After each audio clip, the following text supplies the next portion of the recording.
அஸ்ஸலாமு அலைக்கும் வரஹ்மத்துல்லாஹி வபரகாத்துஹு.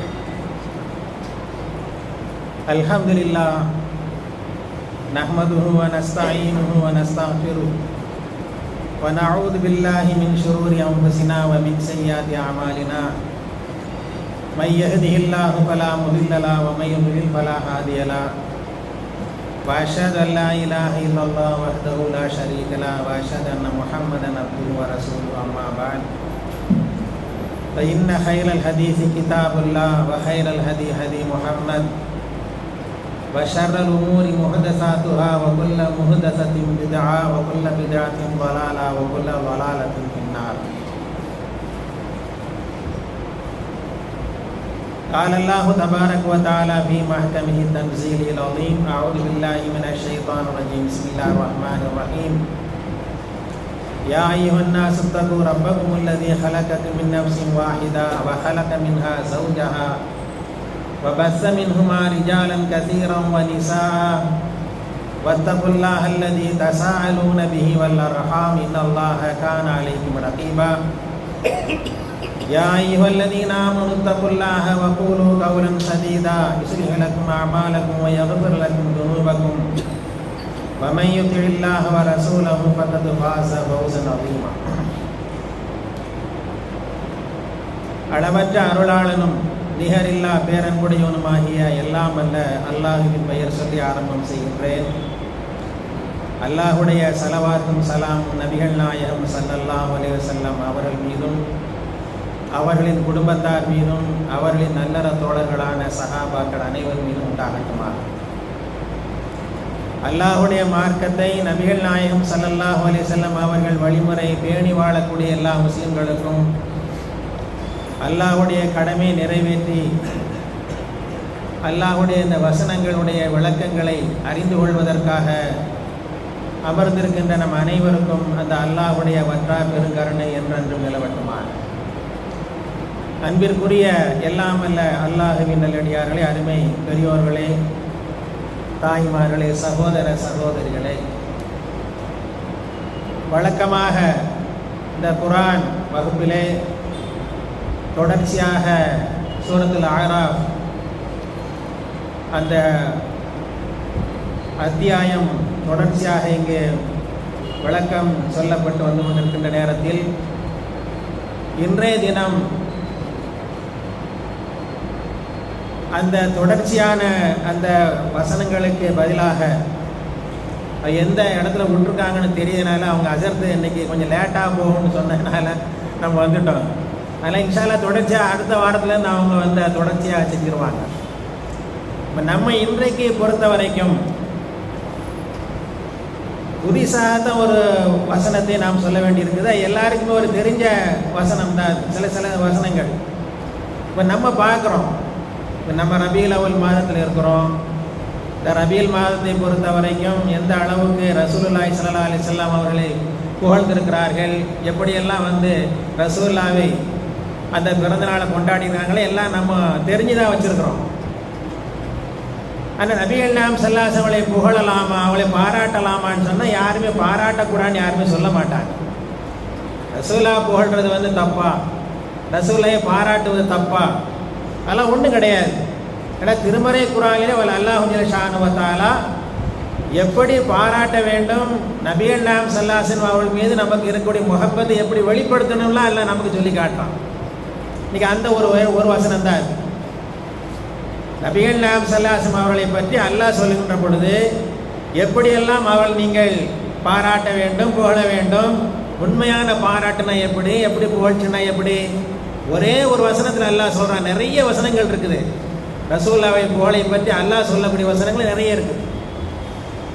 ரசூலுல்லாஹ் மீது நான் முஹப்பத் வச்சிருக்கோம்னா அந்த முஹப்பத்துடைய வெளிப்பாடு எப்படி இருக்கணும் அல்லாஹ் சொல்லி காட்டுறேன். குல் இன் குன்தும் துஹிப்பூன அல்லாஹ ஃபத்தபிஊனி யுஹிப்புக்குமுல்லாஹ் வ யக்ஃபிர் லக்கும் துனூபக்கும் வல்லாஹு கஃபூருர் ரஹீம். ரசூலுல்லாஹ் பார்த்து அல்லாஹ் சொல்கிறான் மக்கள்கிட்ட. எப்படி சொல்ல சொல்கிறான் தெரியுமா? மக்களே, அல்லாஹ்வை நீங்கள் நேசிப்பதாக இருந்தால், யானை எந்த முஸ்லீமாக இருந்தாலும் எந்த மூமினாக இருந்தாலும் கூட அல்லாஹ்வை நேசிக்காதவங்க யாருமே இருக்க முடியும். எல்லாமே அல்லாஹ்வுடைய நேசத்துக்குரியவளாக தான் வாழணும்னு எல்லாருமே நினைப்பாங்க. எல்லாருமே நம்ம அல்லாஹ்வை நேசிக்கணும், அல்லாஹ்வை நேசிச்சனால கலிமா சொல்லியிருக்கிறோம். அல்லாஹ்வை நேசித்தனால அல்லாஹ்வுடைய கடமைகளெல்லாம் நல்ல முறையில் நம்ம நிறைவேற்றிட்டு வருகின்றோம். அப்போ அல்லாஹ்வை நேசிக்காதவள் யாருமே இருக்க முடியாது. ஆனால் அந்த நேசம் எப்படி வெளிப்பட வேண்டும் என்று அல்லாஹ் சொல்லி காட்டுகின்றான். எப்படி வெளிப்படணும்?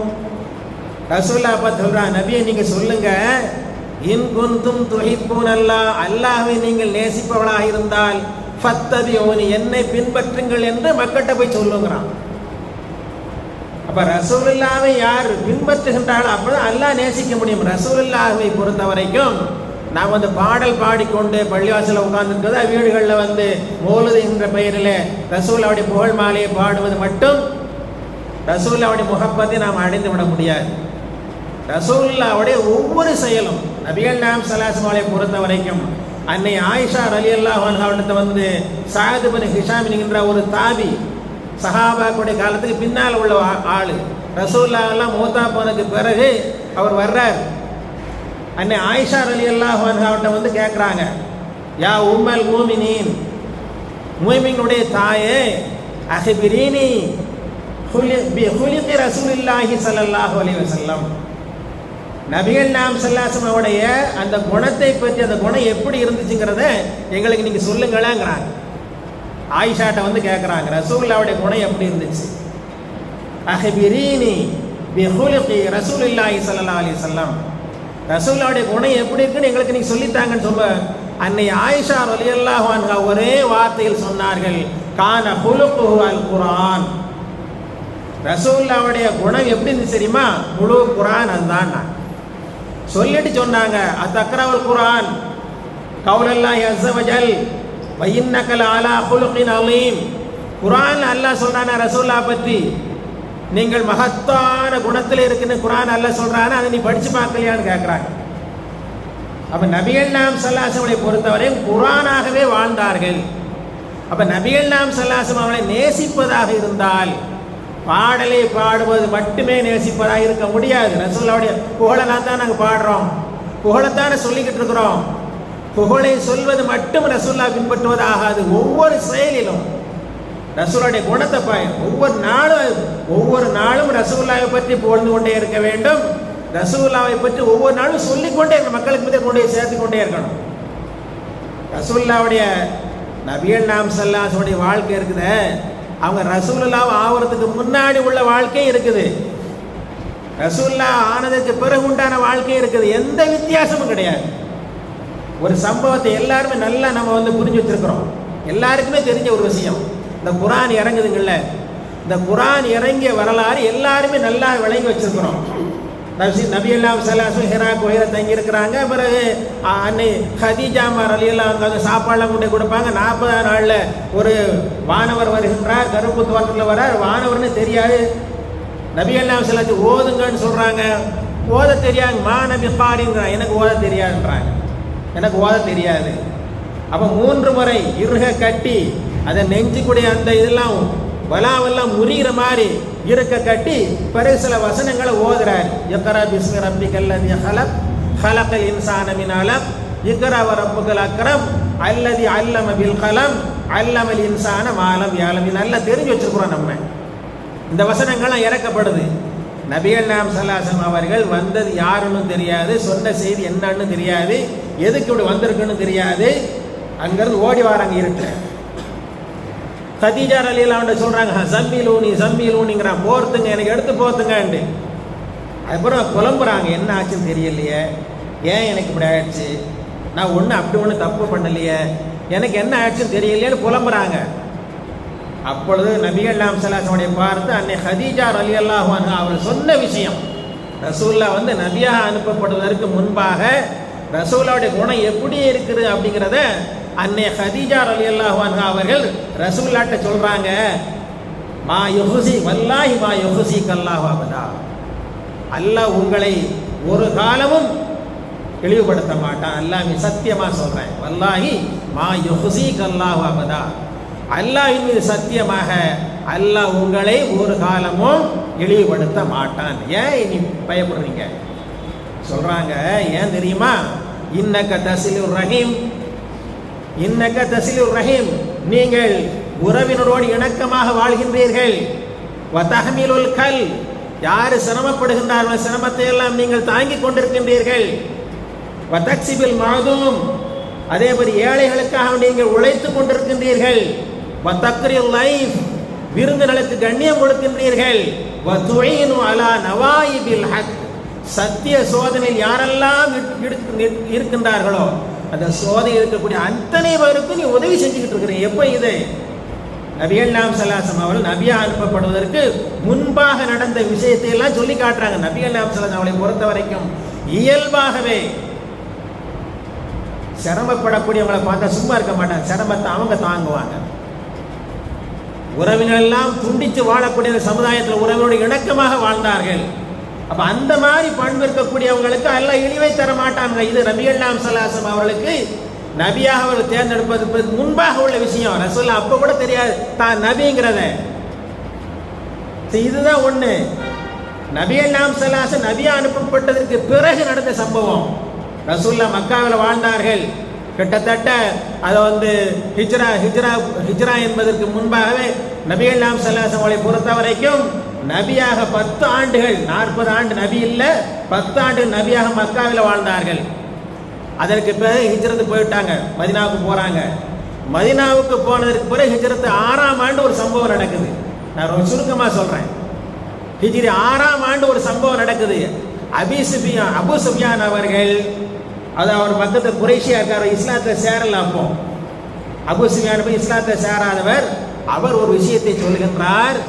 ஹிஜ்ரி 6ஆம் ஆண்டு நாங்கள் வியாபார கூட்டத்தோடு குறைஷிகளோடு நாங்கள் சிரியாவை நோக்கி புறப்பட்டு கொண்டிருந்தோம். அப்பொழுது ரோமானிய மன்னர் ஹிர்கல் அவர்கள் பைத்துல் முக்கஸ்ஸிலே தங்கி இருந்தார். அப்ப தங்கி இருக்கக்கூடிய அந்த ரோமானிய மன்னர் மக்காவில் இந்த மாதிரி ஒருத்தர் பிரச்சாரம் பண்றாரு அப்படின்னு சொல்லிட்டு அதெல்லாம் செய்தியெல்லாம் தெரிந்து வைத்திருக்கக்கூடிய அந்த மன்னர், நாங்க மக்காவிலிருந்து வந்திருக்கிறத தெரிஞ்ச உடனே எங்களை ஆளை கூப்பிட்டு அனுப்பி எங்களை கூட்டு வர சொன்னாரு. நாங்க போனோம், நாங்க வியாபாரத்துக்கு தான் போயிருக்கிறோம். அப்ப கூட்டு வர சொல்லிட்டு இப்படி மக்காவில் ஒரு முகம்மதுங்கிறவர் இப்படி பிரச்சாரம் பண்றாரு, அவருக்கு நெருங்கிய உறவினர்கள் யாருன்னு சொல்லும் பொழுது நான் சொன்னேன், அபூ சுஃபியான் நான் தான். அப்படியா, நீ வா, உன்னோட யாரெல்லாம் வந்திருக்கா எல்லாரும் வாங்க. அப்ப அபூ சுஃபியான் நிறுத்தி வைத்துக் கொண்டு மற்றவங்கள நீங்க பின்னாடி போங்கிறார். பின்னாடி போங்கன்னு சொல்லிட்டு ஒரு மொழிபெயர்ப்பாளரை அந்த ஹிர்கல் மன்னர் ரோமானிய மன்னர் பக்கத்தில் வச்சிருக்கிறார். வச்சுக்கிட்டு மற்றவங்கிட்ட சொல்ற, அபூ சுஃபியானை தவிர மற்றவங்கிட்ட சொல்றார். என்ன சொல்றாருன்னா, நான் இவரிடத்துல சில கேள்விகள் கேட்க போறேன், அந்த கேள்விகளுக்கு அவர் பதில் சொல்றாருங்கிறது சரியான பதில நான் கேட்க போறேன். அதில் எதாச்சும் தப்பு பண்ணார்னா பொய் சொன்னான்னு என்கிட்ட சொல்லணுங்கிறார். அப்படி சொல்லி வச்சிருக்கிறாரு. இப்ப தன்னுடைய மொழிபெயர்ப்பாளரை வைத்துக் கொண்டு அபூ சுஃபியான் அவர்கள் அபூ சுஃபியானை வச்சுக்கிட்டு ஹிர்கல் மன்னர் கேட்கிறார். எப்படி கேட்கிறாரு? முதலான கேள்வி அபூ சுஃபியானை பார்த்து சொல்கின்றார், இப்போ உங்கள்கிட்ட தன்னை நபின்னு சொல்றார்ல, எந்த குலத்தில் இருக்கிறார் அவர் தாழ்ந்த குலமா உயர்ந்த குலமா? அப்ப அபூ சுஃபியான் சொன்னார், இல்ல உயர்ந்த குலத்திலே உள்ளவர். அப்ப இதுக்கு முன்னால யாராச்சும் இந்த மாதிரி நபி என்று தன்னை சொல்லி கொண்டிருந்தாங்களா மக்காவில்? இவருக்கு முன்னால் இந்த குடும்பத்துல யாருமே இல்லை. அப்ப இவருடைய குடும்பத்துல முன்னால் உள்ளவர்களா யாராச்சும் மன்னர்களாக இருந்தாங்களா? யாரும் மன்னர் இல்லை. அப்ப அதற்கு பிறகு இன்னொன்னு கேட்கிறாரு, இந்த இஸ்லாத்தை சேரக்கூடியவர்கள் சாமானியங்க சேர்றாங்களா அல்ல நல்ல பணக்காரங்க சேர்றாங்களா இல்ல சாமானியர்கள் தான் சேர்றாங்க? சரி, சேர்றாங்கல்ல, ஆள் கூடிக்கிட்டே போதா குறைஞ்சிடுச்சாங்கிறாரு. கேட்கிறாரு, இல்லை கூடிக்கொண்டே போகின்றார்கள். பிறகு அபூ சுஃபியான் கேட்கின்றார், யாராவது ஒருத்தர் இந்த மார்க்கத்துக்கு போனதற்கு பிறகு இது சரியில்லை, இந்த ஆளு சரியில்லை, இந்த மார்க்கம் சரியில்லைன்ட்டு யாராச்சும் திரும்பி வந்திருக்கிறாங்களா? அப்படி யாரும் திரும்பி வரல. அடுத்து கேட்கிறாரு, உங்களோட அவர் வாழ்ந்திருக்கிறாரு, அவர் எங்கேயாச்சும் எப்பயாச்சும் பொய் சொல்ல பார்த்துருக்கிறீங்களான்னு கேட்கிறார் அபூ சுஃபியான். அபூ சுஃபியான் சொல்ற, இல்லை இது வரைக்கும் அவர் பொய் சொல்லல. அபூ சுஃபியான் முஸ்லீம் கிடையாது, முஸ்லிமுக்கு விரோதியா இருக்கிறார், முஸ்லீம் படைகளுக்கெல்லாம் எதிர்த்து நின்று போராடக்கூடிய நபர்ல இருக்கிறார் அவர். அடுத்து இன்னொன்னு கேட்கிறாரு ஹிர்கல் மன்னர், உங்களுக்கு மத்தியில் அவர் ஏதாச்சும் மோசடி பண்ணிருக்காங்க, வாக்கு மீறி இருக்கிறாரான்னு கேட்கிறார். வாக்கு மீறி இருக்கிறாரா, ஏதாவது சொல்லிட்டு இல்லைன்னு இருக்கிறாரா, அல்ல மறுத்து இருக்கிறாரா, அல்ல அதுக்கு விரோதமாக செயல்பட்டு இருக்கிறாரா? அப்பதான் அபூ சுஃபியான் சொல்கின்றார், எனக்கு இதுவரைக்கும் பொய் சொல்வதற்கு உண்டான சந்தர்ப்பமே இல்லாமல் போச்சு. நான் பொய் சொல்லியிருப்பேன், ஆனால் என் பின்னால் இருக்க ஆட்கள் அங்கே போய் சொல்லிடுவாங்க, அபூ சுஃபியான் பொய் சொல்லிட்டாருன்னு சொல்லிடுவாங்களான்ட்டு எனக்கு அவமானமாக இருக்கும். அதனால் பொய் சொல்லாமல் இருந்தேன். எந்த கேள்விக்குமே நான் இப்படித்தான் முறையாகத்தான் பதில் சொல்ல முடிந்தது. ஆனால் உங்களுக்கு மத்தியில் ஏதாவது ஒப்பந்தத்தை மீறி இருக்கிறாரா, வாக்கு மீறி இருக்கிறாரா என்று அவர் கேட்கின்ற பொழுது நபிகள் நாயகம் ஸல்லல்லாஹு அலைஹி வஸல்லம் பற்றி குறை சொல்வதற்கு குறைந்தபட்சம் இதை நான் பயன்படுத்த வேண்டும் என்பதற்காக வேண்டி அவர் ஒரு வார்த்தை சொன்னார். என்ன சொன்னாரு? ஹிஜ்ரி 6ஆம் ஆண்டு தான் ஹுதைபியா உடன்படிக்கை நடந்துச்சு. ரசூலுல்லாஹ் அந்த உடன்படிக்கை வந்து அது தனி ஒரு கதை. அது அந்த ஹுதைபியா உடன்படிக்கையை பொறுத்த வரைக்கும் முஸ்லிம்களுக்கு விரோதமாகத்தான் அந்த உடன்படிக்கை நடந்துச்சு. அப்படிதான் பார்த்துச்சு. ஆனால் பின்னால் ஒரு மிகப்பெரிய வெற்றி அல்லாஹ் கொடுத்தான், அது வேறு விஷயம். அந்த உடன்படிக்கையை பொறுத்த வரைக்கும் அதில் ஒரு சின்ன ஒரு என்ன சாம்பிள்னு சொன்னால், இந்த நபிகள் நாயகம் ஸல்லல்லாஹு அலைஹி வஸல்லம் சொல்கின்றார், நபிகள் நாயகம் ஸல்லல்லாஹு அலைஹி வஸல்லம் அவர்கள் அன்னைக்கு அந்த ஹுதைபியா உடன்படிக்கை இருக்கு இல்லையா, அந்த ஹுதைபியா உடன்படிக்கைக்கு அதற்கு முன்னால உம்ராக்காக வேண்டி வர்றாங்க. ஹுதைபியா உடன்படிக்கை வேண்டி சுருக்கமாக உம்ராக்காக வேண்டி வர்றாங்க. உம்ராக்கு வரக்கூடிய நேரத்தில் இந்த ஹுதைபியா என்ற இடத்துல ரசூல் ஸல்லல்லாஹு அலைஹி வஸல்லம் 1500 சஹாபாக்களோடு இருக்கிறாங்க. இருந்துட்டு என்ன பண்ணுறாங்கண்டா, மக்கா வந்து நம்ம கையில் இல்லை, இன்னொரு ஆட்ட அந்த நிர்வாகம் இருக்குது, அதில் உஸ்மான் அனுப்பி நீங்கள் போய் கேட்டு வாங்க, நாங்கள் உம்ரா செய்யலாமான்னு கேட்டு வாங்கங்கிறாங்க. அவங்க என்ன பண்ணாங்கன்னா உம்ரா செய்யக்கூடாதுன்னு தடுத்துட்டாங்க. அது இப்போ நிறைய சம்பவங்கள்லாம் நடக்குது. அதற்கு பிறகு தான் ரசூலுல்லாஹ் வந்து உடன்படிக்கைக்கு வராங்க. ஒரு உடன்படிக்கை பண்ணணும். என்ன உடன்படிக்கை? இந்த ஆண்டு நீங்கள் உம்ராவை நிறைவேற்றக்கூடாது, திரும்பி போயிடணும். அடுத்த வருஷம் வரலாம், வந்தால் உங்கள் ஆயுதங்களை எல்லாம் நீங்கள் இதில் தான் போட்டுக்கணும், உரையில் போட்டுட்டு அவர் ஆயுதங்கள் எடுக்கக்கூடாது, உரையில் தான் இருக்கணும். அடுத்த ஒரு ஒப்பந்தம் என்னன்னு சொன்னால், எங்களில் யாராச்சும் ஒரு ஆள் மக்காவிலிருந்து மதீனாவுக்கு இஸ்லாத்தில் வந்துட்டாங்கன்னா திருப்பி எங்கிட்ட ஒப்படைச்சிடணும், அவங்கள நீங்கள் வச்சுக்கிட்டு கூடாது. மதீனாவிலேருந்து யாராச்சும் உங்கள் மதம் பிடிக்காமல் மக்காவுக்கு வந்துட்டாங்கன்னா நாங்கள் ஒப்படைக்க மாட்டோம். இப்படி கூட ஒரு ஒப்பந்தம் பண்ணாங்க. ஒப்பந்தத்தை ரசூலுல்லாஹ் வந்து சரின்ட்டாங்க. அது பெரிய பிரச்சனைலாம் நடக்குது, அறுபது விஷயம். இவர் சொல்றார், அபூ சுஃபியான் இந்த ஒப்பந்தம் நடந்துச்சுல்ல, இந்த ஒப்பந்தம் வந்து துல்காதா மாதம், இந்த துல்காதா மாதம் ஒப்பந்தத்தை நாங்கள் பண்ணியிருக்கிறோம். ஒப்பந்தம் பண்ணி ஒரு சில நாட்களில் தான் நாங்கள் இந்த மாதிரி பிரயாணம் பண்ணி நாங்கள் வந்து இங்கே வந்து மாட்டிக்கிட்டோம். அப்போ சொல்றாரு, இப்போ தான் எங்களுக்குள்ள ஒப்பந்தம் பண்ணியிருக்கிறோம் ரசூலுல்லாஹ்வோட, அந்த முஹம்மதோட. இனிமேல் இந்த ஒப்பந்தத்தை அவர் நிறைவேற்றுவாரா, ஒப்பந்தத்துக்கு மாறு செய்வாரான்னு தெரியாதுங்கிற அவர் சொல்லிட்டு சொல்றாரு, ரசூலுல்லாஹ்வின் மீது குறை சொல்வதற்கு, குறைத்து மதிப்பிடுவதற்கு இதை தவிர என்னால் வேறு வார்த்தை சொல்ல முடியவில்லை. இதுவரைக்கும் கேட்ட எல்லாத்தையும் சொல்லிட்டேன். ஒப்பந்தத்துக்கு மாறு செய்திருக்கிறாரா, ஒப்பந்தம் நிறைவேற்றாம போயிட்டாரா, ஒப்பந்தத்தை முறிச்சிருக்கிறாரா என்று கேட்பதற்கு என்னால் உள்ள பதில் என்ன? இவரை பற்றி குறையும் சொல்லணும், ஆனால் பொய் சொல்ல முடியாது. இப்போ தான் ஒப்பந்தத்தை நாங்கள் போட்டிருக்கிறோம், ஆனால் ஒப்பந்தத்தை அவர் நிறைவேற்றுவாரா அல்ல ஒப்பந்தத்துக்கு மாறு செய்வாரான்னு எங்களுக்கு தெரியாது என்று அபூ சுஃபியான் சொன்ன அந்த வரலாறு நம்ம பார்க்குறோம். இது நபிகள் நாயகம் ஸல்லல்லாஹு அலைஹி வஸல்லம் அவர்கள் நபியா அனுப்பப்பட்டதற்கு பிறகு நபி யார் அதிகமாக எதிர்த்தார்களோ அந்த குறைஷிகளுடைய தலைவராக இருக்கக்கூடிய அபூ சுஃபியானுடைய வார்த்தை. ரசூலுல்லாஹ் நபியா அனுப்பப்படுவதற்கு முன்பாக எப்படி வாழ்ந்தார்கள் அப்படிங்கிறத அன்னை ஹதீஜா அவர்கள் மூலமாக கேட்டிருப்போம்.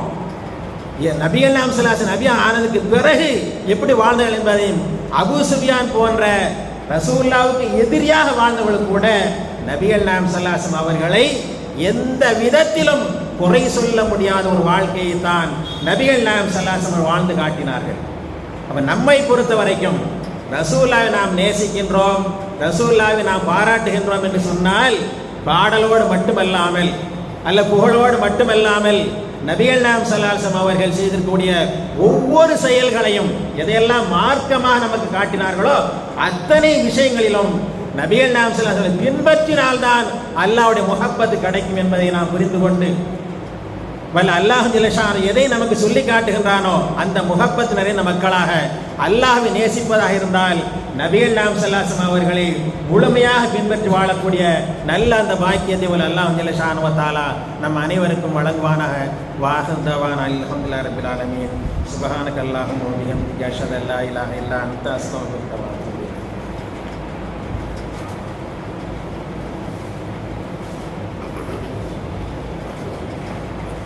டைம் போதும்